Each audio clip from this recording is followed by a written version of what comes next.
He wasn't supposed to reach the altar.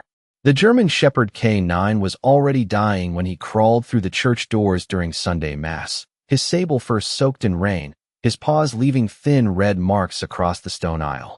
The organ stopped. A child cried. No one moved until Staff Sergeant Daniel Whitaker stood from the last pew and whispered, "Atlas." The dog lifted his head at the sound of that name, and Daniel's face went pale. Atlas had vanished 9 years ago in Afghanistan, in the same blast that killed Daniel's best friend, Ryan Hale. Around the dog's burned collar was a cracked metal tag marked A-17, and tucked beneath it was a waterproof scrap of paper. Daniel opened it with shaking hands. The handwriting belonged to Ryan. "If Atlas finds you, follow him to St. Mary's before the bell stops." But this was St. Mary's, and the bell above them had just begun to toll. Atlas suddenly bit Daniel's sleeve and dragged himself toward the side door. Outside, behind the church, beyond the rain and the old cemetery, something moved inside the abandoned chapel. Then Daniel heard it. A little girl crying in the dark. Il inorate jamais du atteindre l'autel. Ce dimanche-là, dans la petite église Sainte-Marie, à la lisière d'une ville tranquille de Pennsylvanie, où les maisons blanches portaient encore l'odeur du bois humide et de feuilles d'automne. La messe avançait dans un paix presque fragile. La pluie tombait doucement contre les vitraux, descendant de longues traînées tremblantes sur les visages de saints colores. L'air sentait la soirée chaude.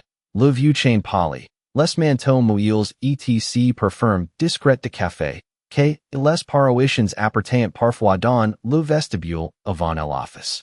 L'organiste jouait un cantique lent. Si du couon aurait dit un prière que hésitate à quitter la terre. Au dernier rang, Staff Sergeant Daniel Whitaker gardait les mains joints, mais il n'y priait pas vraiment. Il était là par habitude, par respect pour sa mère disparue.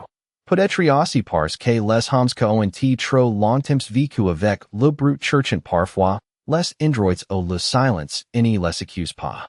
Daniel avait 38 ans, la carrure droit d'un marine. Que n'avait jamais complètement quitté l'uniforme, même in veste civil. SES chevaux bruns coupes courts communicant à grisonneur ux tempis.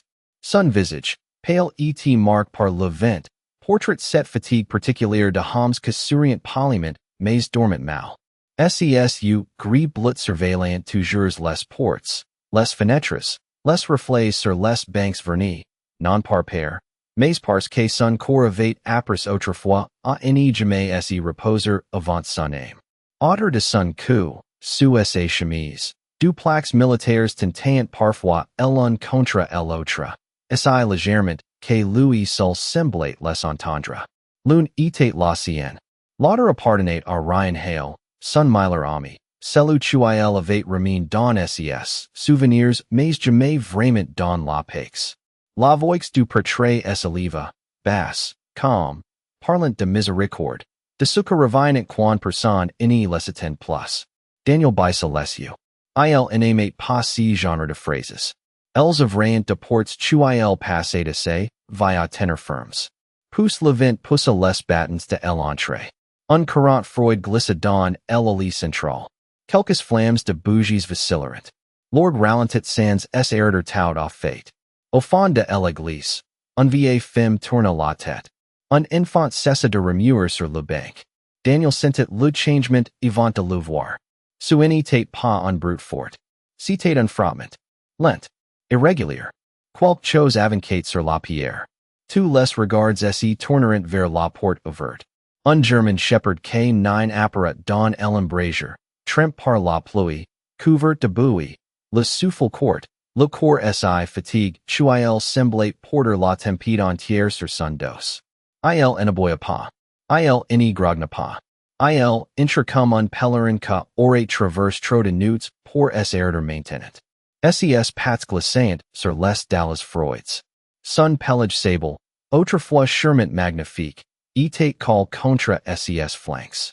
Son museau grisonnait odeur de babines, non seulement par l'âge, mais par cette noblesse usée que prenant les vieux chiens de service quand ils ont vu, plus de chagrin chez un animal n'y devrait importer. Les paroissiens reculeront d'un souffle. Un mère serra son fils. Contre elle, Le portrait se tut. Meme l'orgue mourut au milieu d'une note. Le silence devint immense. Lucien fit encore trois pites, peut-être quatre. Puis-il s'arrêta, releva la tête. Etses ambers belarant les banks comme esgel churchate un visage précis parmi tous ses inconnus. Daniel inni bouhea pas tout de suite. Son cœur, Louis, venait de se lever avant lui. Il connaissait cesu. Non. C'était impossible. Neuf ans avant passé. Neuf ans depuis Kandahar. Neuf ans depuis le matin où le ciel s'était rempli de poussière. Aux les radios avant crash de voix brisées. Au corporal Ryan Hale avait disparu de la vie de Daniel avec un rire inachieve et un chien nommé Atlas à ses côtés. Daniel avait signé de papiers. Il avait assisté en cérémonie. Il avait entendu de officiers dire de mots propres pour de choses que inni elitant jamais. Atlas était pour disparu, présume perdu. Ryan était mort. L'histoire était terminée. Pourtant, le chien au milieu de elle le regardait comme si aucune guerre, aucun ocean, aucune année innovate réussi à effacer une promesse. Daniel se leva. Le bois du banc grinka. Plusieurs têtes se tournèrent vers lui, mais il, inni les vite pas. Il descendit lentement lit. Chaque pas pesant comme s'il marchait vers un souvenir vivant. Lucien tressaillit à son approche. Non par peur, mais par reconnaissance. Daniel s'arrêta à quelques inches de lui. Sa voix sortit à peine. Atlas. Le nom traversa l'église plus doucement qu'un prière, mais il frappa Lucien comme une lumière. Les oreilles d'Atlas se relèverent faiblement. Sa queue tenta un mouvement, un sol, presque invisible. Puis il posa son museau mobile sur la chaussure de Daniel.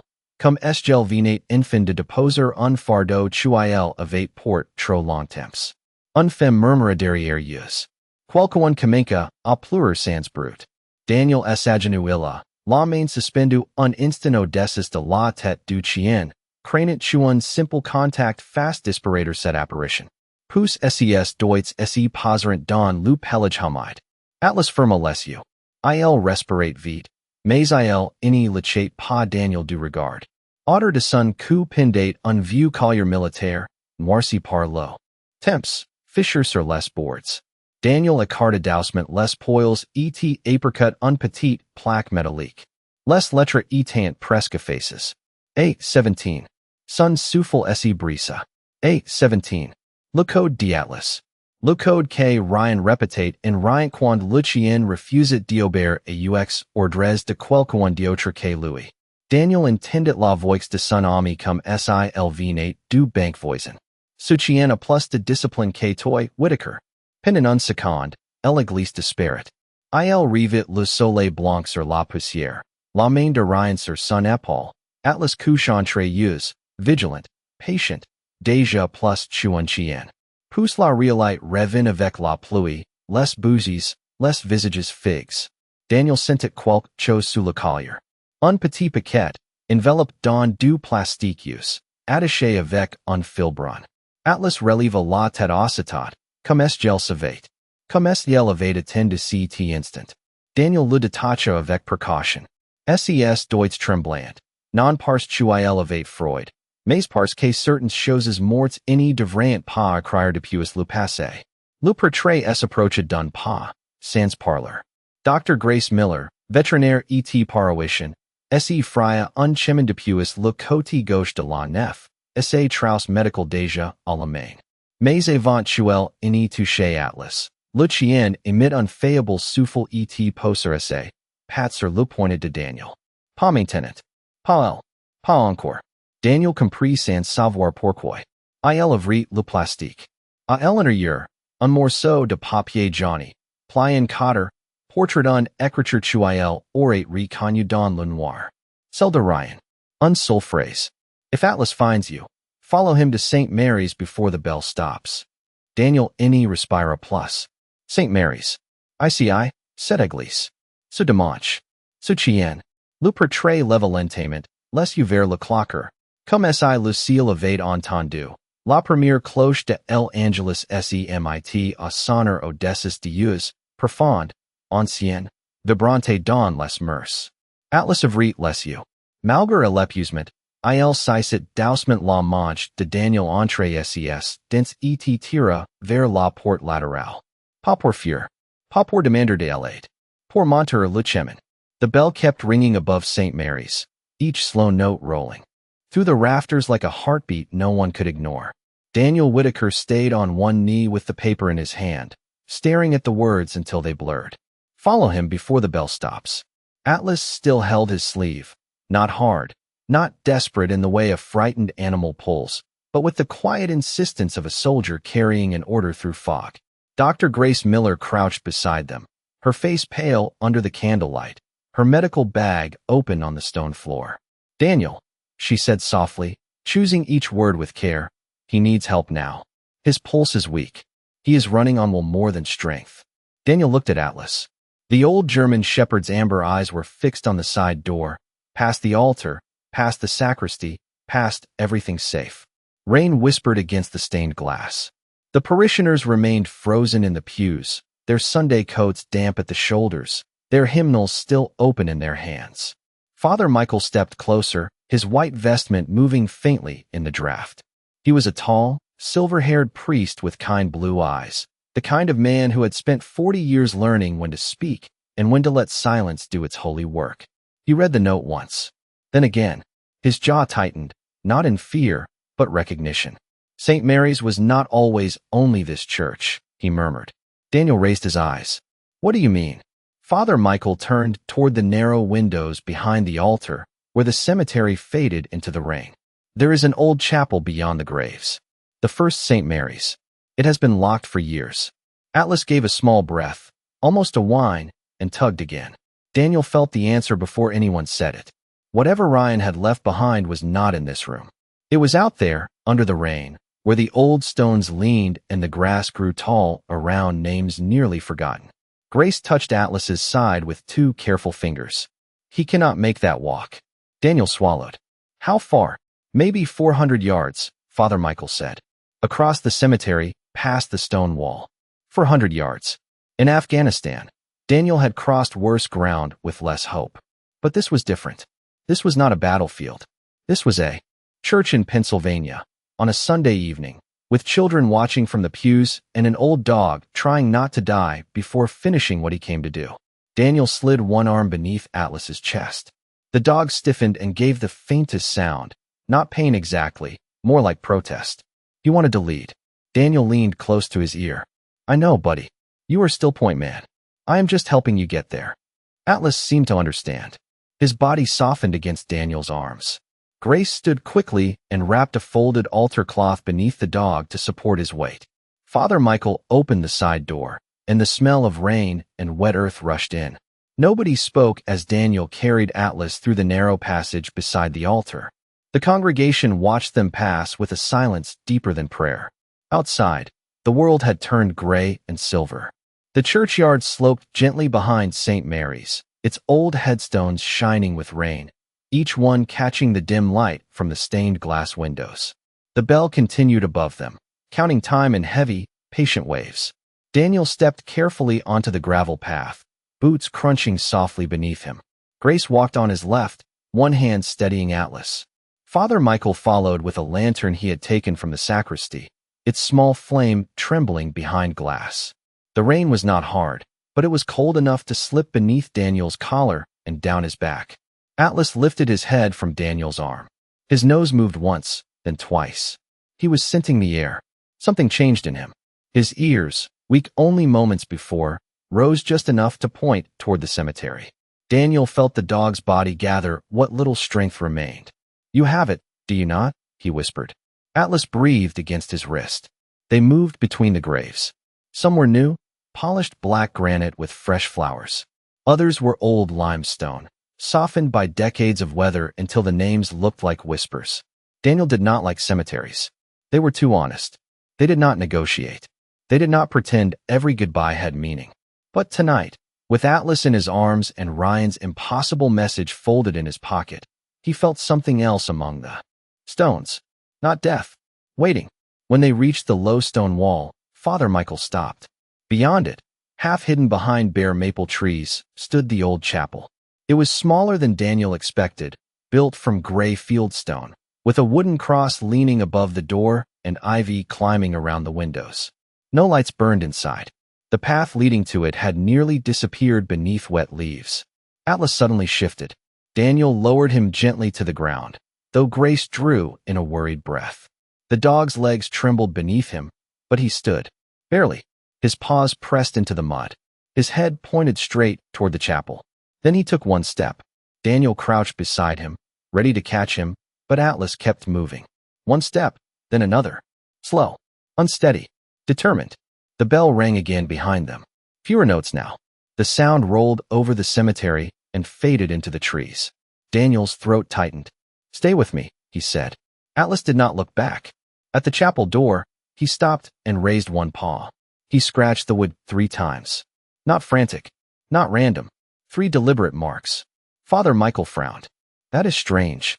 Grace whispered, "Listen." At first, there was only rain dripping from the eaves. Then came a sound so faint Daniel almost mistook it for the wind. A small cry. Human. Thin. Afraid. Daniel's entire body went still. Atlas turned his head toward him, eyes bright in the rain. And in that look Daniel understood the truth that had carried the old K9 through distance, hunger, storm, and time. He had not come back for the dead. He had come back because someone inside was still alive. Daniel did not wait for permission. He handed Ryan's note to Grace, stepped to the chapel door, and pressed one shoulder against the swollen wood. The old lock held for one breath, then gave with a tired crack, not loud enough to feel violent, only old enough to sound forgotten. The door opened inward, dragging leaves and dust across the floor. Cold air spilled out, carrying the smell of damp stone, candle wax long extinguished, and something softer beneath it, like a child's blanket left too long in the rain. Father Michael lifted the lantern. Its small glow reached across the chapel in trembling circles, revealing wooden pews stacked against one wall, a cracked statue of Mary near the altar, and a narrow space behind the first row where a little girl sat curled beneath a faded army jacket. She could not have been more than 6 years old. Her hair was light brown and tangled around her cheeks. Her skin was pale from cold. She held a green military backpack against her chest with both arms, as if it were the last solid thing in the world. When the lantern touched her face, she flinched, then looked past Daniel, past Grace, past Father Michael, straight at Atlas. The old dog gave a sound so small it barely lived in the air. The girl's lips trembled. "Atlas." Daniel's knees nearly weakened beneath him. Grace moved first, slowly, palms open, voice low and warm. "Hi, sweetheart. My name is Grace. We are here to help you." The child did not answer. Her eyes stayed on the dog. Atlas took one step into the chapel, then another, his paws slipping slightly on the dusty stone. Daniel crouched beside him, but did not stop him. Some reunions had to happen without human hands interfering. The girl loosened one arm from the backpack and reached out. Atlas lowered his head into her small hand. She touched his ear with the reverence of someone greeting family. "He came back," she whispered. Daniel felt those words enter him like rain through an old roof. Father Michael crossed himself silently.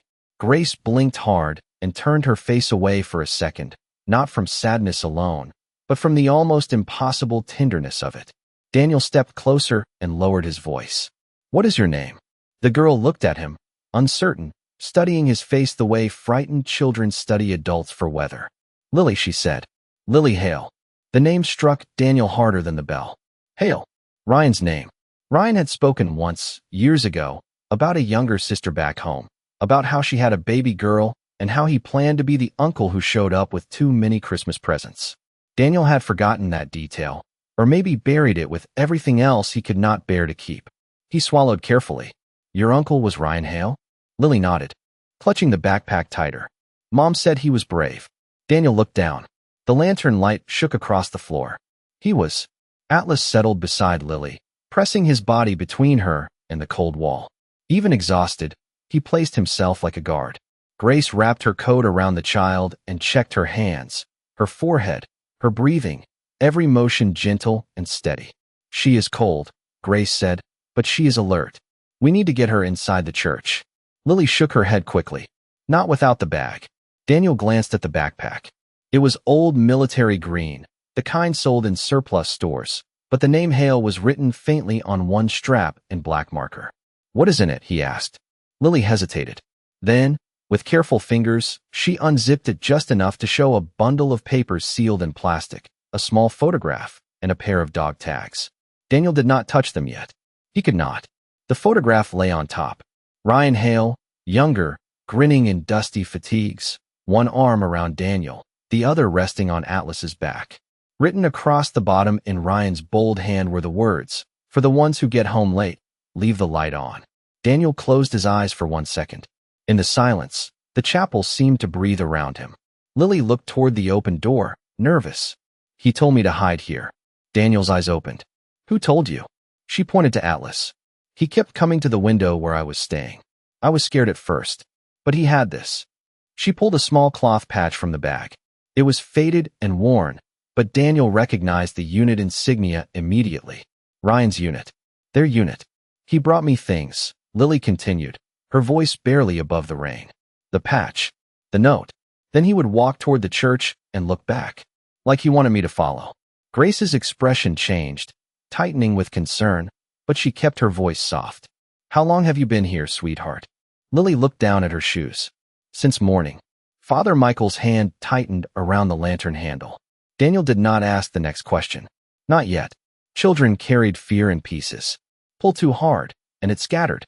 He only removed his jacket and placed it around Lily's shoulders over Grace's coat. "You are safe now," he said. "Nobody is leaving you behind."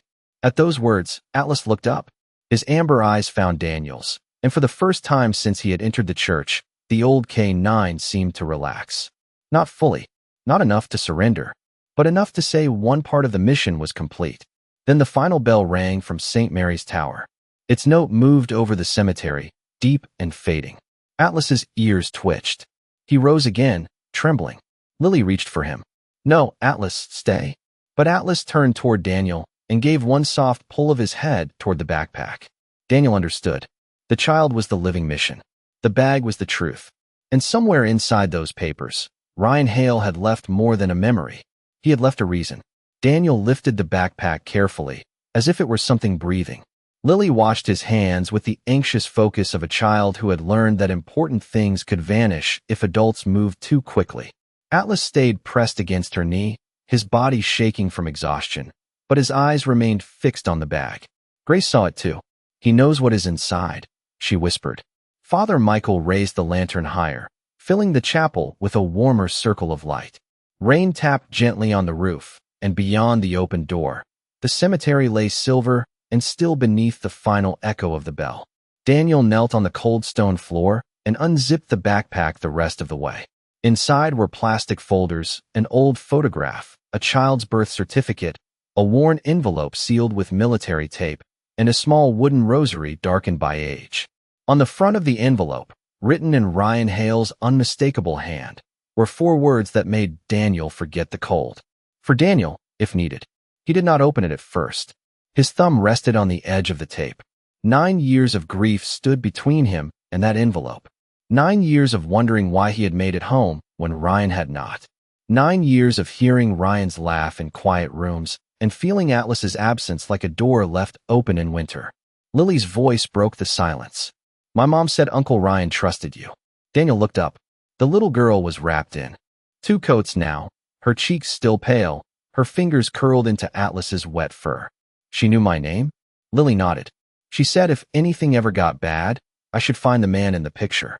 The Marine with kind eyes who did not think he had kind eyes." Grace lowered her gaze. Father Michael turned slightly, giving Daniel the privacy of not being watched too closely. Daniel let out a breath that almost became a laugh, but it hurt too much to be one. "That sounds like Ryan," he said. He opened the envelope. Inside was a single letter, folded around a second set of documents. The paper had been protected well, though the ink had faded at the edges. Daniel read silently at first, but the words seemed too heavy to keep inside. His voice came low, rough, and steady only because Marines learned how to sound steady when they were breaking. "Daniel, if this reaches you, then Atlas did what I always knew he would do. He found the right person. I am asking you for one last favor, brother. My sister is in trouble, and if I am not there to help her, I need you to protect her little girl. Her name is Lily. She is family. Not by blood to you. Maybe, but I know you. You never needed blood to know what family meant. Daniel stopped. The rain filled the space where his voice failed. Atlas lifted his head, listening, as if he remembered the letter being written, or maybe only the man who wrote it. Daniel continued. There are papers in this bag. Legal papers. Insurance papers. Guardianship documents my sister started before she got sick. If someone tries to use Lily for money or hide her away, take this to the county office and to the Veterans Advocate in Harrisburg. Father Michael can help. He knew my family before I ever put on a uniform. And Daniel, stop carrying the part that was never yours. You did not leave me. You carried me as far as God allowed. Carry her farther. For me. For Atlas. For the ones who still need to come home. Daniel folded the letter slowly. The chapel was silent except for Lily's small breathing and Atlas's faint panting. Father Michael's eyes were wet. Ryan gave me a sealed copy of some papers years ago, the priest said quietly. He said I would know when they were needed. I thought he meant his sister. I never imagined this. Grace looked toward the cemetery path. Then we need to get Lily back to the church, call the sheriff, and get Atlas to my clinic. Atlas heard his name and tried to stand straighter, but his legs trembled. Lily slipped both arms around his neck with the gentlest care. He saved me, she whispered. Daniel placed Ryan's letter back into the envelope and tucked it inside his jacket, close to the dog tags. Yes, he said. He did. A faint sound came from outside. Not thunder. Not wind. Tires on wet gravel, far beyond the cemetery, near the church parking lot. Grace turned her head. Father Michael lowered the lantern instinctively. Lily went still, and that told Daniel more than words would have. Her fingers tightened in Atlas's fur. Daniel's voice softened. Lily, is someone looking for you? She did not answer right away. Her eyes moved to the chapel door, then to the backpack. A man said the papers belonged to him, she whispered. He said nobody would believe me. Daniel felt the old training settle over him.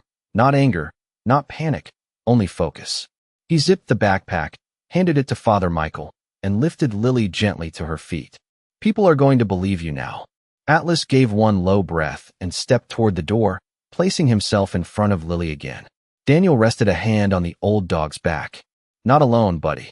Outside, headlights swept briefly across the rain beyond the headstones, then disappeared behind the trees. Father Michael opened a narrow side gate beside the chapel, half hidden by ivy. There is another path, he said. It leads to the rectory kitchen. Grace supported Atlas with both hands as Daniel guided Lily through the gate. The old chapel fell behind them, its door left open, its darkness no longer empty.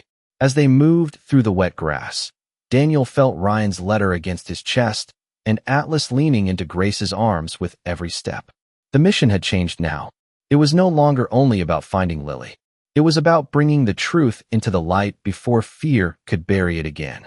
The hidden path behind the chapel was narrow, hardly more than a strip of wet grass between the old stone wall and a line of bare maple trees. Father Michael walked first with the lantern held low, shielding its glow with one hand so it would not flash through the rain.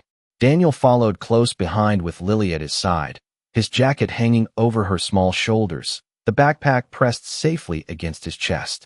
Grace moved beside Atlas, one arm beneath the German shepherd's ribs, guiding each step with careful patience. The old K9 did not complain. He only breathed, slow and shallow, saving every ounce of strength for the child walking behind him. From the front of the church, the sound of a car door closing carried through the rain. Lily stopped. Her hand found Daniel's sleeve. Daniel felt the tiny grip tighten, and in that touch he understood more than her words had given him. Fear had a language. It did not need long sentences. Keep walking, he whispered. Eyes on Father Michael. She nodded, but her eyes kept drifting back through the trees. St. Mary's Rectory sat behind the church, a modest brick house with a small kitchen light glowing yellow through lace curtains. It should have looked ordinary, even comforting, but that night it felt like the last warm room in a very cold world. Father Michael unlocked the back door and led them inside. The smell of coffee, old books, and lemon soap wrapped around them. Grace guided Atlas onto a folded blanket near the stove, and the dog lowered himself with a tired sigh, though his eyes never left Lily. Daniel set the backpack on the kitchen table. Call the sheriff, he said gently. Father Michael was already reaching for the wall phone. Grace knelt beside Atlas and opened her medical bag. "I need towels, warm water, and light," she said. Her voice remained calm, but Daniel heard the urgency beneath it. Father Michael pointed to a cabinet before speaking into the phone. Daniel moved quickly, finding towels, filling a bowl, switching on the overhead light. Lily stood near the stove, wrapped in silence. The kitchen clock ticked above the sink. Rain tapped the window. Somewhere beyond the rectory, footsteps moved on gravel. Daniel paused with a towel in his hands. Not heavy, not hurried. Searching. Father Michael's voice lowered on the phone. "Yes, Sheriff, at St. Mary's. A child is safe with us, but we need you here quietly. And send Deputy Carson if he is on duty. He knows the parish." Daniel turned to Lily. "Do you know the man outside?" Her chin trembled, but she did not cry. "His name is Mr. Kessler. He said he was helping after Mom went to the hospital. He said Uncle Ryan's papers were confusing and grown-up things were not for kids." She looked at the backpack. "But Mom told me never to let him take that bag." Grace's hand stilled for half a second over Atlas. Daniel absorbed the name without reacting. Mr. Kessler. A name could wait. Lily could not. "You did the right thing," he said. "You kept it safe." Lily looked down. "Atlas kept it safe. I just held it." The old dog heard his name. His tail moved once against the blanket, a faint brush like a match trying to stay lit. Grace pressed a warm towel gently along his side and listened to his chest. "Daniel," she said quietly, "when the sheriff gets here, I am taking him to the clinic. No more delays." Daniel nodded. No more delays. A knock came from the front of the rectory. 3 slow taps. Everyone froze. Father Michael covered the phone receiver with one hand. The knock came again, polite enough to sound harmless. "Father," a man called from the front hall. "It is Charles Kessler. I saw a movement near the old chapel. I believe a child from my care may have wandered here. She is confused and frightened. I can take her home." Lily stepped backward into Daniel's side. Atlas lifted his head. A low sound moved in his throat, not loud, not threatening, but old and certain. Grace placed one hand on his shoulder. Daniel knelt in front of Lily, blocking the view from the hallway though the door between rooms was still closed. "Listen to me," he said softly. "Nobody is taking you anywhere tonight except somewhere safe. Do you understand?" Lily nodded. Father Michael set the phone down without hanging up and walked toward the front of the rectory. His steps were measured. His voice, when he spoke, was kind but firm. "Charles, the sheriff is on the way. We will sort this out with him present." A pause. Rain filled it. Then Kessler's voice changed by almost nothing, but Daniel heard the edge appear. "That is unnecessary, Father. I have documents." Daniel looked at the backpack on the table. "So do we," he murmured. Grace glanced at him. Father Michael did not open the front door. "Then bring them to the sheriff." The silence that followed was longer. A car engine idled somewhere outside. Lily held her breath. Atlas tried to rise, and this time Grace could not stop him. He pushed himself up on trembling legs, walked past the stove, and stood between Lily and the hallway door. Daniel felt something move through the room that was not fear. Witness. That was the word. Every soul in that kitchen had become a witness. A child with a bag. A priest with a phone line still open. A veterinarian with steady hands. A Marine with an old letter against his chest. And a dying K-9 who had crossed years to stand in one more doorway. Red and blue lights finally washed across the kitchen window, soft through the rain. Lily exhaled. Father Michael opened the front door only after Deputy Carson called his name from the porch. Voices murmured in the hall. "Calm. Official. Close." Daniel stayed with Lily. Atlas stayed in front of her until the deputy entered the kitchen, removed his hat, and looked first at the child, not the papers. "Lily Hale," he asked gently. "You are safe now." Her eyes filled, but she stayed standing. Daniel placed the backpack on the table and opened it for the deputy, then unfolded Ryan's letter. As the deputy read, his expression shifted from concern to quiet resolve. Outside, Charles Kessler spoke louder, then stopped when the sheriff's voice answered him. No shouting, no chaos, just the steady sound of truth being placed where it belonged. Grace touched Daniel's arm. "Now," she said. Atlas swayed. Daniel caught him before he fell, lowering the old dog gently into his arms. Lily reached for Atlas's paw. "Please do not leave," she whispered. Daniel lifted the dog carefully, feeling how light he had become beneath all that courage. He held on for you, Daniel said. Now we hold on for him. Grace drove fast, but never recklessly, through the rain-slicked streets behind St. Mary's, her headlights cutting clean tunnels through the dark.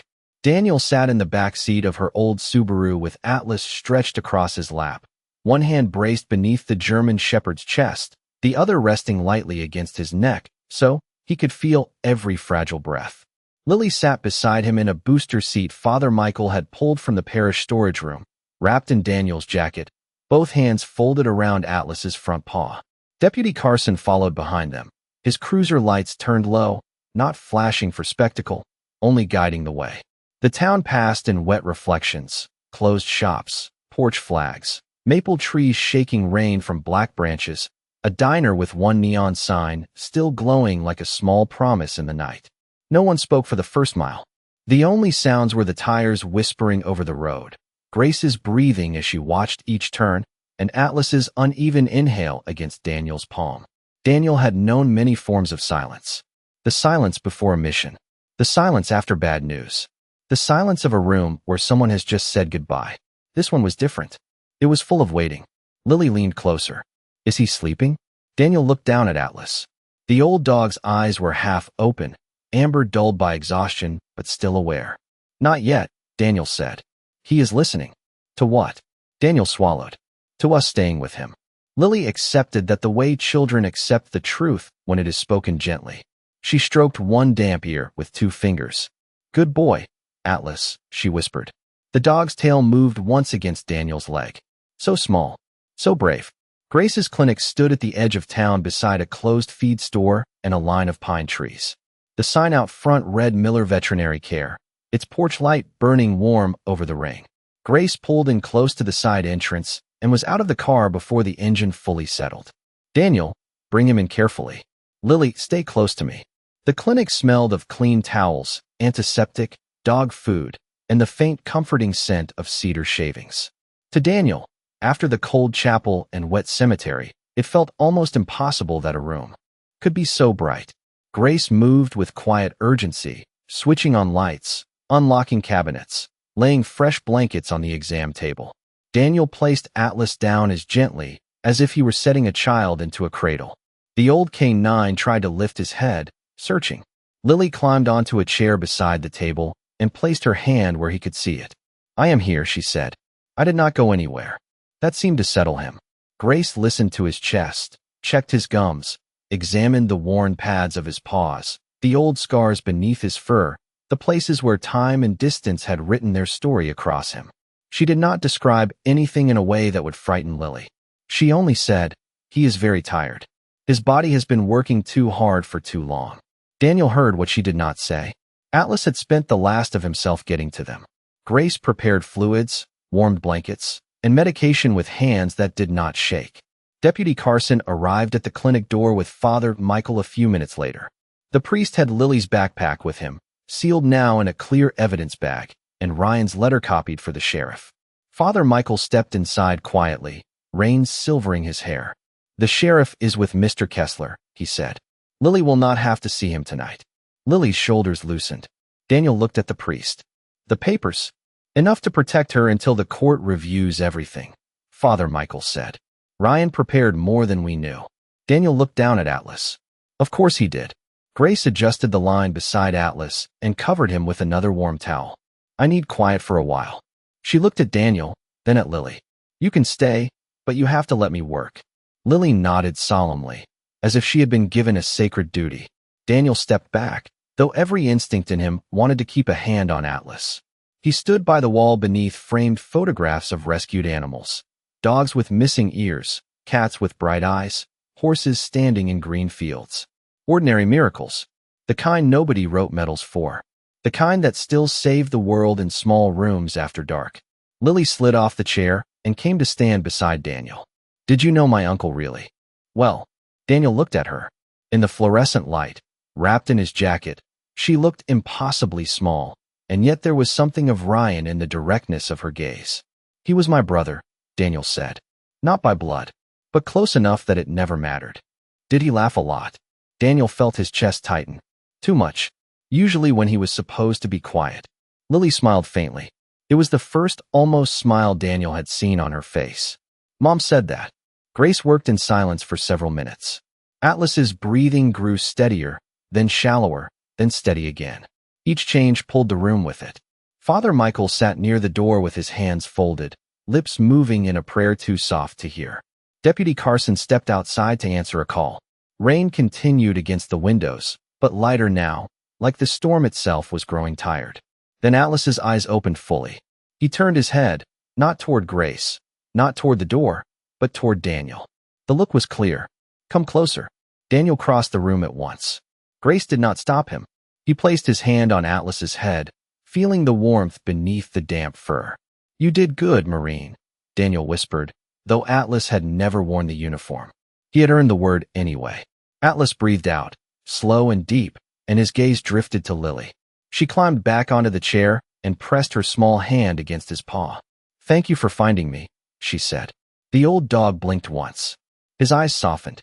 For a moment, everyone in the room believed that was the goodbye. Daniel felt it coming like a wave and lowered his forehead to Atlas's. No, he whispered. Not yet.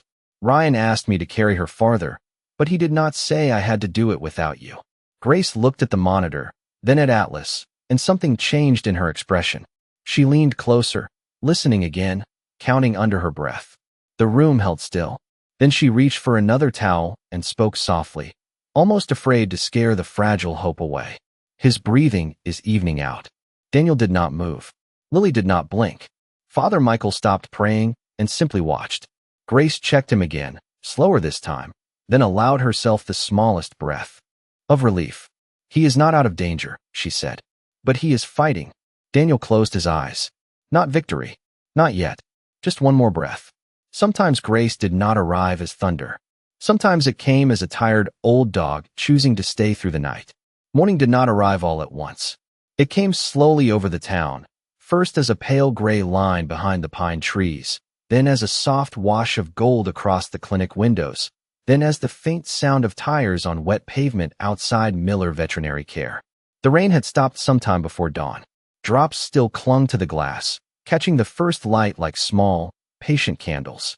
Inside the recovery room, Daniel Whitaker sat in a metal chair beside Atlas, his shoulders bent forward, his hands folded near the edge of the blanket. He had not slept.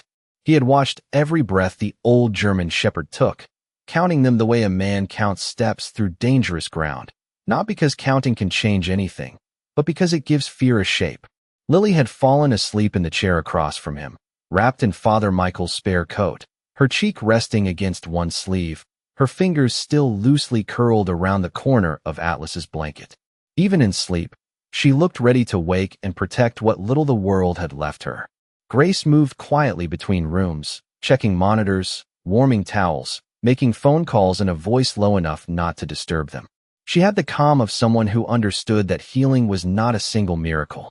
It was 100 small decisions made in the right order. Just after sunrise, Deputy Carson returned with 2 cups of coffee and a folder tucked beneath his arm. Father Michael came with him, carrying a paper bag from the diner on Main Street, though no one seemed hungry.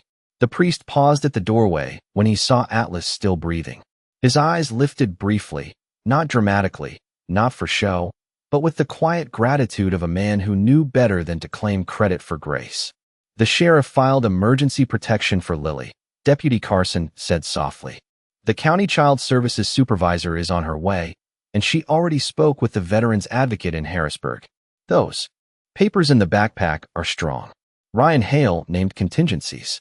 Your name is in them, Staff Sergeant Whitaker. Daniel looked up slowly. My name. Father Michael reached into the folder and removed a copy of one document.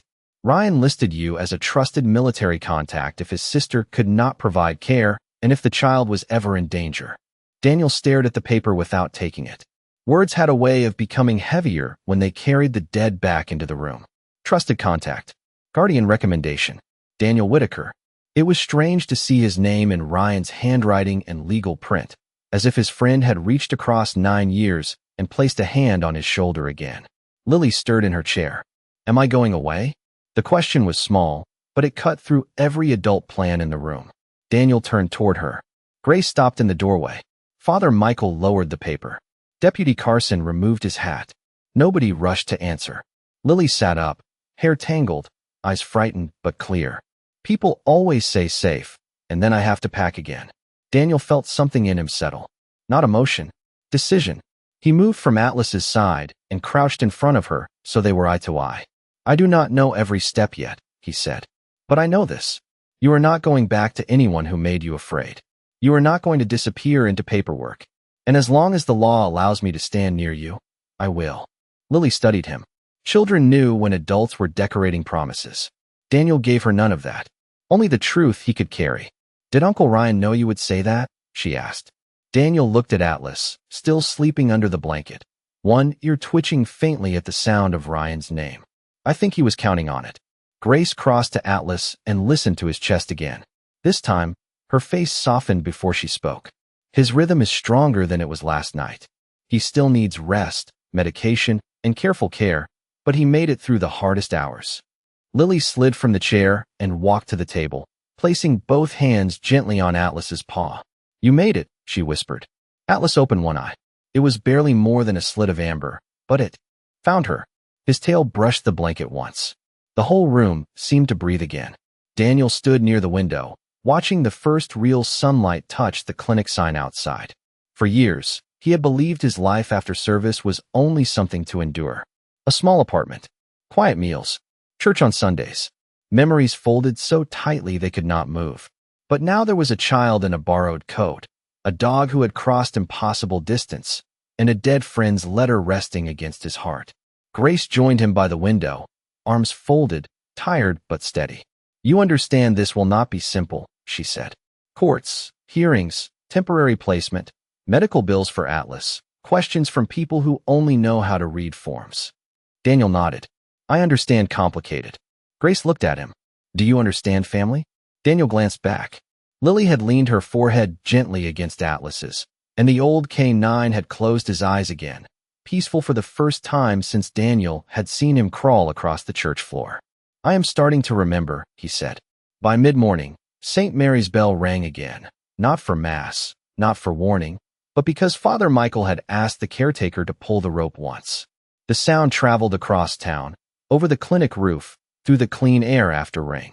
Atlas heard it. His ears lifted weakly. Lily smiled. Daniel placed a hand over Ryan's dog tags beneath his shirt. The bell did not erase what had happened. It did not fix the years. It did not bring Ryan back. But it marked something true. The mission had not ended in a chapel. It had carried them here, into morning, where the living still had choices to make. By noon, the small town had begun to hear pieces of the story, but inside Miller Veterinary Care, the world remained quiet and careful. Grace had moved Atlas into the sunniest recovery room, where a wide window faced a line of pine trees and a small patch of grass behind the clinic. The old German shepherd lay on a thick blue blanket, his breathing steadier now, his amber eyes half closed as sunlight warmed the silver along his muzzle. Lily sat beside him on the floor, drawing with crayons Grace had found in a cabinet meant for nervous children. She drew a church, a bell tower, a dog with large ears, and a tall man standing beside him. Daniel noticed she gave the man no smile at first. Then, after a long minute, she picked up the yellow crayon and added one. He pretended not to see, because some gifts become smaller when adults point at them too quickly. Father Michael returned from St. Mary's shortly after lunch, carrying a folded wool blanket and a small wooden box. Rainwater still clung to the hem of his coat, though the sky outside had cleared to a tender blue. He placed the box on the counter near Daniel. This was in the parish safe, he said. Ryan left it with me before his final deployment. I was instructed to give it to whoever brought Lily home. Daniel looked at the box. It was plain, dark oak, no larger than a Bible, with a brass latch worn by age. For a moment, he did not touch it. He had already received one message from the dead. He was not sure how many a man could survive in one day. Lily looked up from her drawing.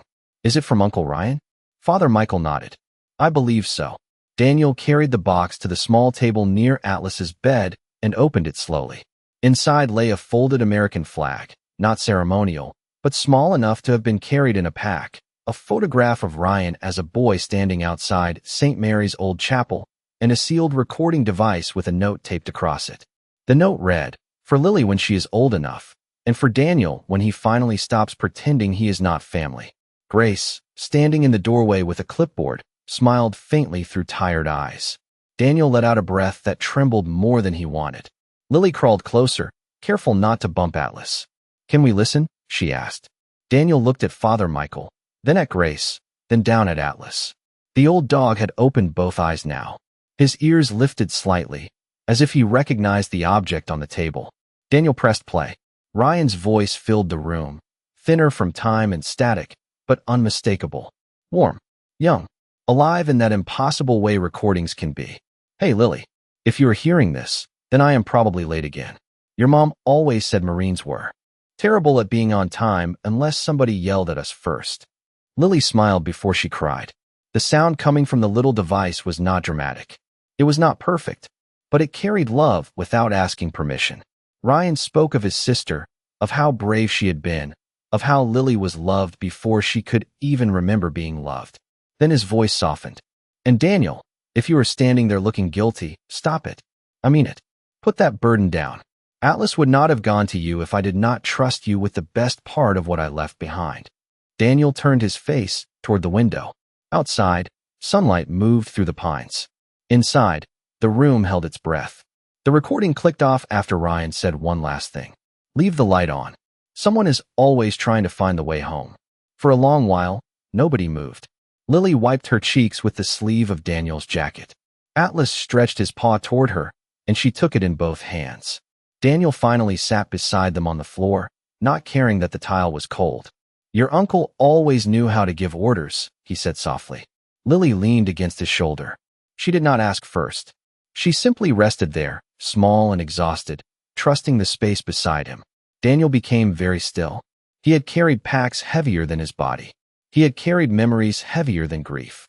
But this small weight against his arm nearly undid him. Grace stepped in quietly. "The child services supervisor is here," she said. Lily stiffened. Daniel felt it. Atlas felt it too, lifting his head despite the effort. Grace quickly added, "She is kind. Her name is Marjorie Ellis. She wants to speak with all of us together." Marjorie Ellis entered with soft steps, a gray-haired woman in a navy cardigan, holding a folder but not hiding behind it. She greeted Lily first, then knelt so she would not tower over her. "I am not here to take you away without listening," she said. "I am here to make sure the right people are around you." Lily looked at Daniel. Daniel held her gaze. "Tell the truth," he said. "I will be right here." The meeting lasted nearly an hour. Lily spoke in fragments. Father Michael confirmed the papers. Deputy Carson brought updates from the sheriff. Grace documented Atlas's condition and the timeline from the church to the chapel to the clinic. Daniel said less than the others, but when he spoke, the room listened. He did not make himself sound heroic. He did not exaggerate. He only told them what Atlas had done. How the dog had crawled through a church during Massachusetts.